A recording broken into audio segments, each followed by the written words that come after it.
జగన్మోహన్ రెడ్డి ప్రవర్తన తప్పుడు ప్రవర్తన, నేర ప్రవర్తన, ప్రతి ఒక్కరి దగ్గర తప్పుడు పనులు చేయించి ఆయనతో కూడా వాళ్ళు కూడా జైలుకు తీసుకుపోవడం జగన్మోహన్ రెడ్డికి అలవాటు. అదే ఈ యొక్క నియోజకవర్గంలో జరిగే పరిస్థితి వచ్చింది. అందుకే నేను మిమ్మల్ని అందరినీ ఒకటే కోరుతున్నాను. ఈరోజు ఈ యొక్క పరుచూరు ఉంది, పరుచూరు రాజకీయాలు రాష్ట్రానికి ఒకే స్టడీ. ఇది ప్రభుత్వ యొక్క విధ్వంసం, దాడులు, తప్పుడు కేసులు, కబ్జాలు, దొంగ ఓట్లు ఒకటి కాదు. జరగనట్టు ఏమన్నా ఉన్నాయా ఈ పరుచూరులో అని మిమ్మల్ని అడుగుతున్నా. ఈయన్ని చూస్తే 2019 చీరాల్లో చీకొట్టారు. ఆ వ్యక్తి పేరేంటయా? నేను పేరు చెప్పను, నాకు చాలా తక్కువ. అలాంటి వ్యక్తిని ఇక్కడ తీసుకొచ్చి పెట్టాడు. మీరు ఒక పక్క చూస్తే అమరావతిలో ఒక పెద్ద సైకో, ఇక్కడ ఒక చిన్న సైకో తయారయ్యాడు. ఎన్ని ఆటలాడాడు, ఎంత ఎదిగిపోయాడు. ఒక్క దొంగ నోట్ల కోసం ఫామ్ 7 అన్యాయం చేసి 14,000 ఓట్లు కావాలని యాడ్ చేయడం, డిలీట్ చేయడం ఎన్ని చేసిన వ్యక్తి. దొంగతనంగా ఓట్లన్నీ కూడా తొలగించారు.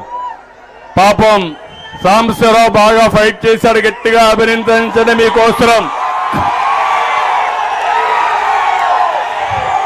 సాంబశివరావుకి ఎప్పుడు నేరాలు చేయడం తెలియదు, హత్యలు చేయడం తెలియదు, దొంగ ఓట్లు చేర్చడం తెలియదు, దొంగతనంగా ఓట్లు తీసేయడం తెలియదు.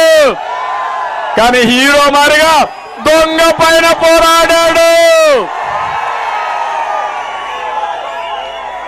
3 పోలీసులు సస్పెండ్ అయ్యారు. కొంతమంది ఆఫీసర్లు ఇంటికి పోయారు. ఇప్పుడే కాదు, రేపు కూడా మీ పని అదే. కానీ నేను అభినందిస్తున్నా, ఈయన దెబ్బకు ఆ మంచి ఇంటికి, కథ కంచికి. అవునా కాదా? అయిందా లేదా? అది సాంబశివరావు సత్తా. ప్రతి ఒక్క నాయకుడు ఇదే మార్గం తయారు కావాలి. పోరాడితే ఏది పోదు తమ్ముళ్ళు, పిరికోడైతే మాత్రం. కాబట్టి సైకో ఏమి చెయ్యలేడు. నీ ప్రాణానికి నా ప్రాణం బలిపెడతా అవసరమైతే ధైర్యంగా ఉన్నారా అని మిమ్మల్ని అడుగుతున్నా. పోరాటానికి సిద్ధమని అడుగుతున్నా. కురుక్షేత్ర యుద్ధం ప్రారంభమైంది. దుర్యోధనుడు ఎక్కడ దాంకున్నా పట్టగలవడం ఖాయమవునా కాదా అని మిమ్మల్ని అడుగుతున్నా.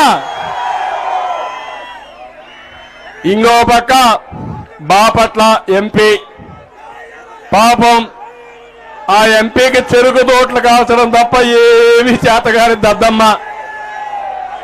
సెటిల్మెంట్లు, కబ్జాలు, బెదిరింపులు, రోడ్లు తవ్వకాలు, ఆక్రమణలు, ఇదే అతని చరిత్ర. నేను అడుగుతున్న, పార్లమెంట్లో ఏం పొడిచావో చెప్పవయ్యా. బాపట్ల ఎంపీగా ఏమన్నా పొడిచావా? ఏమన్నా చేశావా? ఏమైనా సాధించావా? నువ్వు సాధించావు. ఏమి సాధించావంటే అమరావతి రోడ్లో